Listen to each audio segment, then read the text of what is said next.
Hello everyone, hi, how are you. I hope आप सभी अच्छे होंगे। आज हम पढ़ने वाले हैं अर्थव्यवस्था का वर्गीकरण, आदिम अर्थव्यवस्था का वर्गीकरण। यानी कि पुरानी जो समाज की अर्थव्यवस्था थी वो किस प्रकार की थी, उसको किस प्रकार और कितने भागों में किस किस ने बांटा है, ठीक है, उसका वर्गीकरण किस प्रकार हुआ है। तो आप हमारे चैनल पर आए हैं और चैनल को सब्सक्राइब करें, लाइक करें और आइए हम शुरू करते हैं। तो नंबर 1 पर हम शुरू करते हैं कि फैराडे तथा हर्ट्ज़कोविट्ज़ ने 5 प्रकार बताए हैं। हम जो फैराडे है और हर्ट्ज़कोविट्ज़ जी है उनके बारे में बात कर रहे हैं। उन्होंने क्या है किया है, जो पुरानी अर्थव्यवस्था थी यानी कि पुराने समाज की, प्राचीन समाज की जो अर्थव्यवस्था थी उसको उन्होंने 5 प्रकारों में बांटा है। तो किस किस में बांटा है देखते हैं। संकलन यानी कि इकट्ठा करना, और जैसे कि इकट्ठा करना यानी कि बहुत सारे, अगर कोई शिकार हो गया, मान लिया कि हमने कोई दस्तकार है, कोई अपने मतलब जैसे कोई साहित्यकार है, अपने जो बहुत सारे अच्छे अच्छे कंटेंट हैं उनको इकट्ठा करके रख लेते हैं। तो संकलन और शिकार, मछली पकड़ना एवं कृषि पशुपालन, ये सब उन्होंने बताए हैं। किसने बताए हैं? फैराडे हर्ट्ज़कोविट्ज़ ने। तो 5 प्रकार इनके द्वारा हो गए।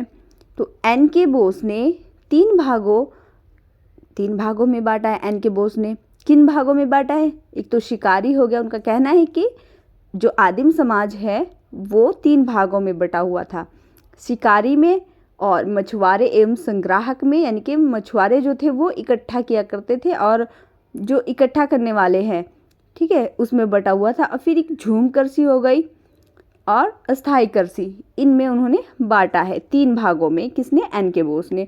अभी क्या है, जो एस.सी. दुबे हैं, एस.सी. दुबे ने क्या किया है? एस.सी. दुबे कहते हैं कि भोजन प्राप्त करने एवं उत्पादन करने, यानी कि ये इन 2 आधारों पर बांट रहे हैं कि भोजन कैसे प्राप्त करते थे पहले लोग, और ये क्या करते थे, उत्पादन कैसे करते थे। तो उन्होंने इन चीज़ों को उन्होंने 3 भागों में बांटा है। काय में? एक तो संकलनकारी अवस्था हो गई, पशुपालन अवस्था हो गई एवं कृषि अवस्था हो गई। तो इन 3 भागों में डॉक्टर एस.सी. दुबे ने आदिम समाज को यानी कि आदिम अर्थव्यवस्था का वर्गीकरण किया है। अब बात आती है एडम स्मिथ की। तो एडम स्मिथ के अनुसार 3 प्रकार, यानी कि शिकारी हो गया, आखेटक हो गया, ठीक है, आखेटक जो होता है वो शिकारी होते हैं, तो शिकारी हो गया, पशुपालक हो गया एवं कृषि स्तर हो गया। तो इन्होंने भी यही सब किया है। लगभग आखिर जो शिकारी है ये पशुपालक है, यानी कि पशुपालन है, कृषि है, ज़्यादातर सबने यही 1-2 किसी ने 3 भाग, किसी ने 4 भाग अपने अपने अनुसार बताए हैं, ठीक है। तो नंबर 4 पर आते हैं, नंबर 5 पर आते हैं लिस्ट क्या कहते हैं? लिस्ट कहते हैं कि उन्होंने मतलब जो आदिम समाज है उसको 4 भागों में बांटा है। तो उन्होंने क्या कहा है? आखेटक हो गया, ये भी आखेटक कहते हैं, और पशुपालक और कृषि एवं दस्तकारी एवं उद्योग। दस्तकारी जो अपने हाथ का मतलब कला, मतलब अपने हाथों से कुछ भी करता है, जैसे कि मिट्टी के बर्तन हो गए हैं, तांबे पीतल के बर्तन हो गए, उन पे अपने हाथ से कसीदाकारी, कपड़े का काम हो गया, उन पे हाथों से डिज़ाइन कुरेदना और मतलब हाथों से दस्तकारी करना। तो अपने अपने हुनर के हिसाब से उन्होंने बांटा है, ठीक है।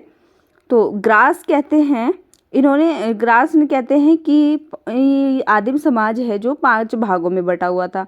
कौन कौन से 5 भाग थे? एक तो संकलनशील हो गया, वही इकट्ठा करने वाला, और घुमक्कड़शील हो गया, जिनके घूम घूम कर उत्पादन करने वाला, अपना व्यापार करने वाला या अपने लिए आजीविका इकट्ठा करने वाले, घुमक्कड़शील। स्थिर ग्रामीण अर्थव्यवस्था, नागरिक अर्थव्यवस्था एवं आधुनिक अर्थव्यवस्था बताए हैं। ये 5 भाग किसने बताए हैं? ग्रास ने। तो अब न बात आती है जैकब एम स्टर्न ने कितने भागों में बांटा है? 2 में। एक बांटा है शिकार करने में, मछली पकड़ने एवं भोजन एकत्रित करने की व्यवस्था एवं कृषि तथा पशुपालन संबंधी। ये सारी चीज़ें एक दूसरे से कनेक्ट है, ठीक है। तो इन्होंने कहा है कि 2 भाग हैं आदिम अर्थव्यवस्था के। फिर कहते हैं कि फिर हट्टन कहते हैं, हट्टन 3 भागों में इसको विभाजित करते हैं, काहे को, आदिम अर्थव्यवस्था को। तो वनों से खाद्य सामग्री एकत्र करने वाली, जनजाति चारागाह करने वाली, जनजाति एवं कृषि करने, शिकार मछली मारने तथा उद्योग में श्रमिक का जीवन यापन करने वाली जनजाति भाग है। ठीक है, तो ये 3 भागों में इसको विभाजित कर रहे हैं आदिम समाज को। हिल्डरबार्न कहते हैं, हिल्डरबार्न के इन 3 भागों में बांटते हैं। एक तो वस्तु विनिमय, यानी कि भोजन के बदले वस्तु चेंज हो गया, यानी कि हम किसी वस्तु को देकर कुछ खाने की चीज़ें ले लेते हैं, कुछ पैसे ले लेते हैं, तो ये वस्तु विनिमय हो गया। ठीक है, अपनी कोई पुरानी चीज़ दे दी, पुराने कपड़े दे दिए, किसी चीज़ के बदले हमने कुछ भी भोजन या पैसे ले लिए हैं। ठीक है, तो ये वस्तु विनिमय हो गया। मुद्रा एवं उधारी अर्थव्यवस्था प्रकार है, ये 3 भागों में बांट रहे हैं इसको। ठीक है, तो ये थे आदिम अर्थव्यवस्था के कुछ वर्गीकरण, कुछ विद्वानों के द्वारा उन्होंने कितने कितने भागों में इसको बांटा है। तो आई होप आप सभी को वीडियो पसंद आई होगी और उम्मीद करते हैं कि आप सभी जो UGC नेट फ़िलहाल चल रहा है इसकी अच्छे से प्रिपरेशन करें और सफलता हासिल करें। Thank you.